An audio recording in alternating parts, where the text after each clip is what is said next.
और अब बात करते हैं पुलिस की पाठशाला की। जी हाँ, देवास में एक पुलिसकर्मी ऐसे हैं जो झुग्गी बस्ती में पाठशाला चलाते हैं। इसका मकसद गरीब बच्चों को अपराध की दुनिया से दूर रखना है। खास बात यह है कि पुलिस की पाठशाला से पढ़कर कई बच्चे अच्छे पद तक पहुंच गए हैं, तो कुछ ऐसे हैं जो पढ़ाई पूरा करने के बाद अब इसी पाठशाला में दूसरे बच्चों को पढ़ा रहे हैं।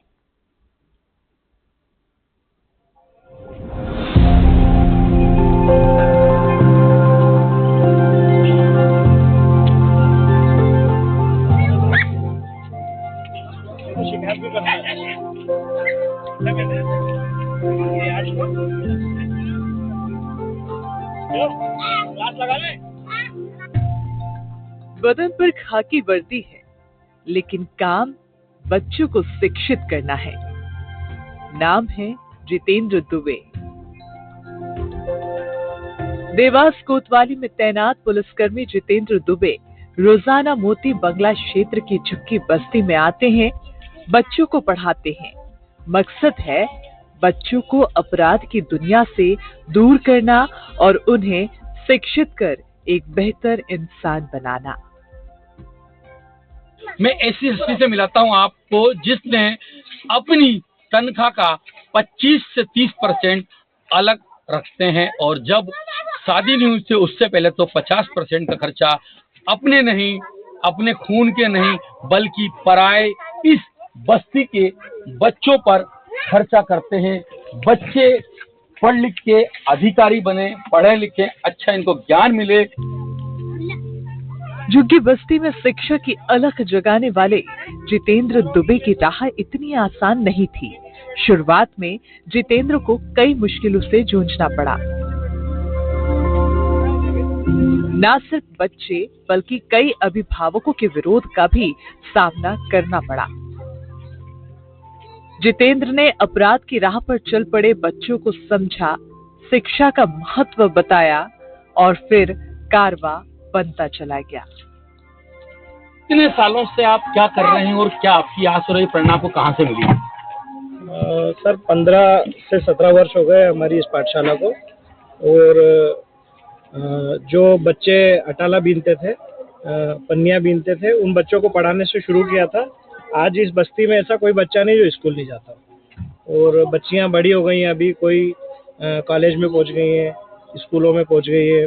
देखिए, पुलिस की जॉब में हम लोग जब अपराधियों को पकड़ते थे, चोरी के मामलों में बहुत सारे नए बच्चे 17, 18, 20 साल के बच्चों को पकड़ते थे और उनको समझाइश भी करते थे। तो हमको लगता था कि अब ये अपराध नहीं करेंगे, इनको समझा दिया।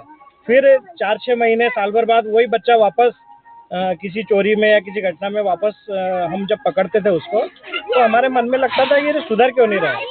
फिर मन में एक विचार आया कि जैसे कुम्हार मटके बनाता है, तो उसको जब मटके का सही आकार देना होता है तो गीली मिट्टी में अपन दे सकते हैं। तो बस उसी सोच के साथ में हमने इस बस्ती में पढ़ाना शुरू किया था। जितेंद्र ने कुछ बच्चों को चोरी करते देखा तो कुछ बच्चों को सड़क पर भीख मांगते। बस उसी वक्त से जितेंद्र ने बच्चों को शिक्षित करने का ठान लिया। शुरुआत में जितेंद्र दुबे ने अपनी तनख्वाह का 50% झुग्गी बस्ती में रहने वाले बच्चों की शिक्षा पर खर्च किया। अपने पैसों से बस्ती में ही एक झोपड़ी बनवाई, बच्चों को बैठने और पढ़ाने की व्यवस्था की। बच्चे उनसे जुड़े, इसके लिए वो रोज चॉकलेट और टॉफी लेकर आते। ये बच्चे हमने जो है प्राथमिक स्तर से पढ़ाना शुरू कितने साल पहले शुरू करा? 17 वर्ष हो गया हमारी पाठशाला को। क्या पाठशाला का नाम क्या है? पाठशाला का कोई नाम नहीं था, लेकिन एक पुलिस वाला पढ़ाता था तो इसका स्वतः नाम पुलिस की पाठशाला। किस तरह से ये वो पुलिस अधिकारी जवान थे, तुम्हारे थे, जब से इस बस्ती जो मोती बंगला क्षेत्र में झुग्गी बस्तियां हैं जिनके बच्चों को कोई पास बिठाना पसंद नहीं करता, लेकिन ये जो शख्स है बच्चों को लाड़ से रखते हैं, बच्चों को पढ़ाते हैं। जितेंद्र के प्रयास से झुग्गी बस्ती में रहने वाले बच्चों का भी विकास होने लगा। का खा गा 1 2 3 जय हिंद, सब कुछ बच्चे पढ़ने लगे। सर की सबसे पहली जो बैच उन्होंने जो सबसे पहले शुरुआत की थी, वो उनमें मैं भी एक बच्ची थी जिन्होंने मतलब पढ़ाई लिखाई में बहुत हेल्प की, स्कूल तक पहुंचाया। क्या क्या हेल्प करी सर ने? सभी जूते, कपड़े, स्टेशनरी, सारी बच्चों के लिए सारी सुविधाओं की व्यवस्था की सारी। सर अपनी जेब से करते थे? जी सर, अपनी जेब से ही करते थे। उस समय कितने बच्चे थे? उस समय 25 से 30 बच्चों का एडमिशन सर ने करवाया। कौन कौन, मतलब प्राइवेट स्कूल में पढ़ाया सर, सरकारी स्कूल में पढ़ाया दोनों? हाँ, उस समय तो हमको सरकारी स्कूल में ही करवा पाया था सर, लेकिन अभी के समय में जो बच्चे, वो ज्यादातर बच्चे प्राइवेट स्कूलों में जा रहे हैं, है ना। किस तरह की पढ़ाई करी, किस तरह की मेहनत सर ने आपके साथ करी?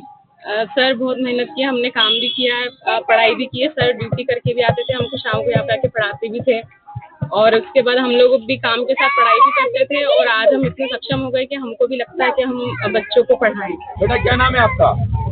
कौन सी स्कूल पढ़ते हो? कौन पढ़ाता है आपको? दीदी पढ़ाती हैं। अच्छा बेटा क्या नाम है आपका? पढ़ती हो कौन से स्कूल में? अच्छा, कौन सी क्लास में हो? कौन पढ़ाता है आपको? और पढ़ाने कौन आते हैं? क्या बोलते हैं जितेंद्र सर, आपकी क्या हेल्प करते हैं? पढ़ाने लिखाने के। देखिए ये छोटी बच्ची है, छोटे बच्चे हैं, नन्हे मुन्ने बच्चों को मैं दिखा रहा हूँ। ये सब बच्चे वही बच्चे हैं जो आज एक पुलिस जवान की मदद से पढ़ रहे हैं। पिछले 15 साल में न सिर्फ अभिभावकों का बल्कि बच्चों का भी विश्वास बढ़ा। आज मोती बंगला क्षेत्र की झुग्गी बस्ती के कई बच्चे सरकार और प्राइवेट स्कूल में पढ़ रहे हैं, तो कई ऐसे भी हैं जो पढ़ लिख कर अच्छी कंपनियों में नौकरी कर रहे हैं और बच्चों को पढ़ाने में जितेंद्र दुबे का साथ देते हैं। कैसे पढ़ाया इनने भैया ने? पढ़ाया, कागज पन्नी बीनता था, हम तगाई उठाने जाते थे। कोई सर आया तो सब बच्चे को पढ़ने रखी, करके सबको बच्चे को पतंग उड़ाते उड़ाते ले जाए रास्ते में, फिर सबने सिखाया, फिर स्कूल ले जाके रख लिया। कब से जानती हैं सर को? सर मैं बचपन से, सर ने मेरा एडमिशन कराया और पिता समान ही है सर मेरे।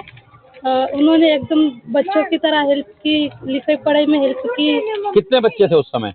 30 बच्चे थे सर। अभी कितने हो गए? अभी 60 से 70 है सर। क्या लगता है ये देव क्या कौन है ये? सर मतलब वर्दी से लोग डरते थे, वर्दी वाला आता था भाग जाते थे, और वर्दी क्या बोलती है? वर्दी वाला फरिश्ता कहते हैं। देखिए साफ तौर से ये बच्ची है, इसकी आंखें नम हो गई और नम आंखों में इसने बोला कि हम वर्दी वाला फरिश्ता बोलते हैं। मतलब ले दे के जिन बच्चों की तरफ कोई देखता नहीं है, पसंद नहीं करता, पास बिठाना पसंद नहीं करते, और ये वो शख्स है जिन्होंने बच्चों को पढ़ाया लिखाया, अपने बच्चों से ज्यादा प्यार किया।